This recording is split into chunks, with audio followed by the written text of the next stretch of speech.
पहला सवाल मेरा, ये री इमेजिनिंग पाकिस्तान अचानक से मेरे सुनने में आया। मैं काफ़ी दिन तक ये सोचता रहा कि जब आप सामने होंगे तो यकीनी तौर पर ये पूछूंगा कि इसका आइडिया फ्लोट कैसे हुआ। ये आपका अपना आइडिया है या आप दोस्तों ने बैठ के डिज़ाइन किया? नहीं, हम देखिए, जब आदमी सियासतदान बैठते हैं तो फिर सियासत की बात ही होती है। तो हम पिछले गर्मियों से हम ये देख रहे थे कि मुल्क के हालात किस तरफ जा रहे हैं, सियासत, मईशत।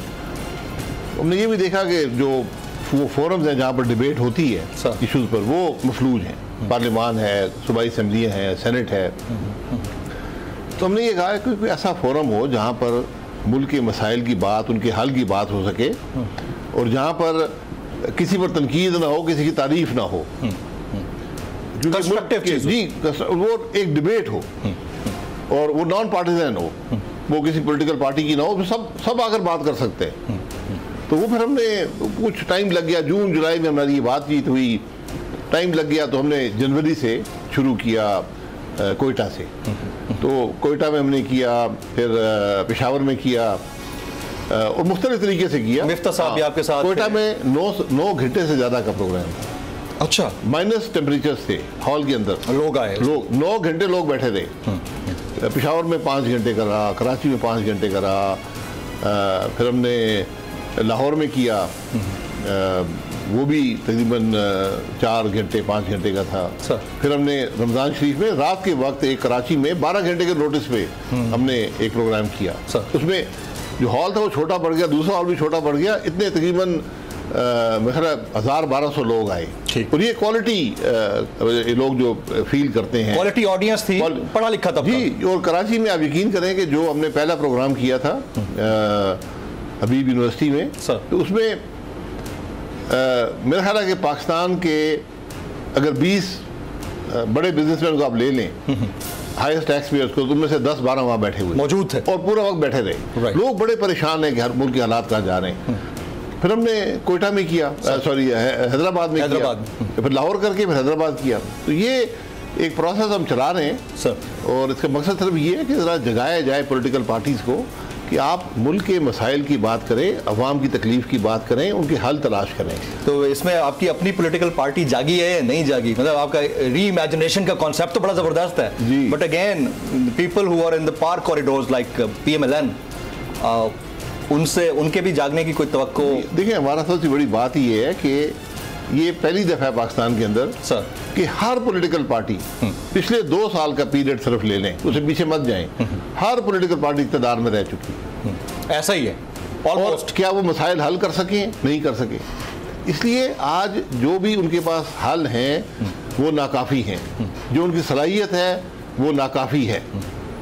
कलेक्टिव एफर्ट की हमें कुछ और एफर्ट करनी पड़ेगी, वरना मुल्क के मसाइल हल नहीं कर सकते। हमने बड़े वसी रिफॉर्म्स करने हैं मुल्क के अंदर। ये बातें इस फोरम से। क्या आप अब भी पाकिस्तान मुस्लिम लीग नून का हिस्सा हैं? जी, मैं पहले से हूँ, 35 साल से, बहुत अरसे से है। मैं इसलिए कहता हूँ। और आपका ये जो फोरम है, क्या इसकी एक्सेप्टेबिलिटी है PMLN के बैनर के अंदर? किसी ने शिकायत नहीं की। नवाज शरीफ साहब को पता है इस चीज़? जी, सबको पता है। और वो खुश हैं इसके ऊपर कि बनाए आप? नहीं, खुश हैं या नहीं मुझे इस बात का इल्म नहीं है, लेकिन मेरा ख्याल है उन्होंने कभी अपनी राय के इजहार से रोका नहीं है। मैंने पहले कहा कि हमने ना किसी पर तनकीद करनी है ना तारीफ करनी है। तो मुल्क के मसाइल की जहाँ पर बात हो उस पर तो कोई तनकीद की गुंजाइश नहीं है। आने वाले इलेक्शन में पार्टिसिपेट कर रहे हैं आप? देखिए, वो मैंने पहले भी कह दिया है कि मुझे ये इलेक्शन जो है ये बेमकसद नजर आ रहे हैं। यानी आप कंटेस्ट नहीं करेंगे? नहीं, कंटेस्ट की बात देखें, कंटेस्ट जो होता है, मैं 35 साल से इलेक्शन कंटेस्ट कर रहा हूँ सर। ये फैसले आपके हल्के के अवाम करते हैं कि कौन लड़ेगा और कैसे लड़ेगा, लेकिन मैंने अपनी राय का इजहार करने का हक तो मुझे हासिल है। बिल्कुल है। तो मैं ये आज बात कर रहा हूँ जो मैंने पहले कभी नहीं की, पिछले 35 साल में नहीं की सर, कि हमेशा जब भी मुल्क के अंदर मसाइल हों, एक सियासत में कशमकश हो, एक जमूद हो, मईशत के मसाइल हों, तो उसका हल इलेक्शन होता है। मुझे इस इलेक्शन में हल नजर नहीं आता। इलेक्शन आपने करवाने हैं, इसकी कोई चॉइस नहीं है। ठीक, इलेक्शन करवाना या ना करवाने की चॉइस नहीं होती। ठीक, ये अब पॉलिटिकल लीडरशिप की जिम्मेदारी है कि किस तरह वो आज बैठकर एक रास्ते का तयन कर लें इलेक्शन से पहले कि आगे मुल्क कैसे चलेगा। नहीं, इलेक्शन मसाइल का हल, ये वाले इलेक्शन जो आने वाले इलेक्शन है वो आपको लगता है कि ये मसाइल का हल नहीं है, उसकी वजह क्या है? उसकी वजह यही मैंने आप जो बयान किया, पिछले 2 साल में तमाम जो पॉलिटिकल लीडरशिप है, तमाम सियासी जमातें मुल्क में इक़्तिदार में रह चुकी हैं। पहले पीटीआई थी, वो 4 साल से चले आ रहे थे, मैं सिर्फ 1 साल ले रहा था, 1.25 साल आखिरी। और उसके बाद PMLN आई है, एक कोलिशन गवर्नमेंट का हिस्सा, उसमें सारी जमातें शामिल हैं। क्या वो हल कर सके मसाइल को? बिल्कुल नहीं कर सकते। मैं ये कह रहा हूँ कि उनके पास मसाइल का हल नहीं है। उनको आज बैठकर मसाइल का हल तलाश करके अवाम के पास जाना पड़ेगा। अच्छा, मुझे क्लैरिटी नहीं मिलती, मैं चाह रहा हूँ कि आप इसको क्लियर करें। एक तो ये बताएं कि क्या आप कोई टेक्नोक्रेटिक सेटअप के सपोर्ट में हैं कि इलेक्शन की तरफ ना जाएं, वो आए, करेक्शन करें, फिर होगा? जो काम आइन से बाहर हो वो आपको मसाइल का हल नहीं देगा। सर, इतनी सारी पार्टियां तो ऑलरेडी बैठी हुई हैं, एक आपकी भी आ जाएगी, तो और आ जाएगी। पार्टी में किसी पार्टी की बात नहीं कर रहा हूँ। टेक्नोक्रेटिक पार्टी नहीं होती। आपने बैठना है और एक रास्ते का तयन करना है कि हम गवर्नेंस में क्या तब्दीलियां लाएंगे, हम क्या रिफॉर्म्स लाएंगे। एक ओवर ब्रॉड प्रिंसिपल्स पे तय होना पड़ेगा। मईशत में क्या करेंगे, और जब इलेक्शन हो जाए, जो बन जाए, फिर सब उसको सपोर्ट करें, तामीरी तनकीद करें। यही पार्लियामान होती है, तामीरी तनकीद करें, हुकूमत पर नज़र रखें कि वो उन चीज़ों को इम्प्लीमेंट कर रही है नहीं कर रही, फिर आपका मुल्क आगे बढ़ेगा।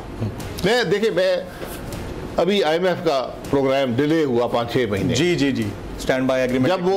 जब वो आया, जब उसका प्राइम मिनिस्टर साहब ने कोशिश की, प्रोग्राम तो रिवाइव नहीं हुआ, स्टैंड बाय अरेंजमेंट आपको मिल गया, आपको एक इंटरिम रिलीफ मिल गई। ऐसा ही है। और वो आपको 9 महीने मिल गए, अगली हुकूमत आएगी, तय कर लेगी। ठीक। उसका असर आपने देखा स्टॉक मार्केट पर, एक्सचेंज रेट पर। ठीक है, अब वो असर वापस डॉलर जगह पर आ गया है। वो वही हुआ, हम देख रहे हैं। देखें, वो अपनी जगह तलाश करेगा, लेकिन जिस दिन इस मुल्क की सियासी जमातें, इस मुल्क के पॉलिटिक्स में स्टेक होल्डर्स हैं, जिसमें फौज भी है, जिसके अंदर जुडिशरी भी है, जिस दिन ये एक टेबल पे बैठेंगे मुल्क के मसाइल का हल तलाश करने के लिए, आप देखेंगे क्या होता है मुल्क के अंदर। आपको इमीडिएट उसका इफेक्ट नजर आएगा। आप PMLN के टिकट पर इलेक्शन कंटेस्ट करना पसंद करेंगे? देखिए, मैं कुछ चीजें मुझे पूछनी है। नहीं, मैं PTI की टिकट पे अब ये कोई सवाल नहीं है। सर, सवाल तो मैंने ये कहा, देखिए, मैं इलेक्शन को बेमकसद समझता हूँ। आज इलेक्शन को ही बेमकसद, मैं इलेक्शन लड़ने को बेमकसद समझता हूँ, क्योंकि ये इलेक्शन मसाइल का हल नहीं देंगे जब तक हम अपनी जिम्मेदारी पूरी नहीं करेंगे कि हम आज रास्ते का तयन कर लें। वरना जो हुकूमत आएगी, कौन सी हुकूमत आएगी अगली, या जो PTI थी, या मखलूत होगी, बनेगी मखलूत ही। PTI की भी मखलूत थी, उसके बाद भी मखलूत है, आगे भी यही होगी ना।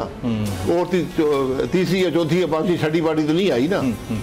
तो क्या ये मसाइल हल कर सकते हैं?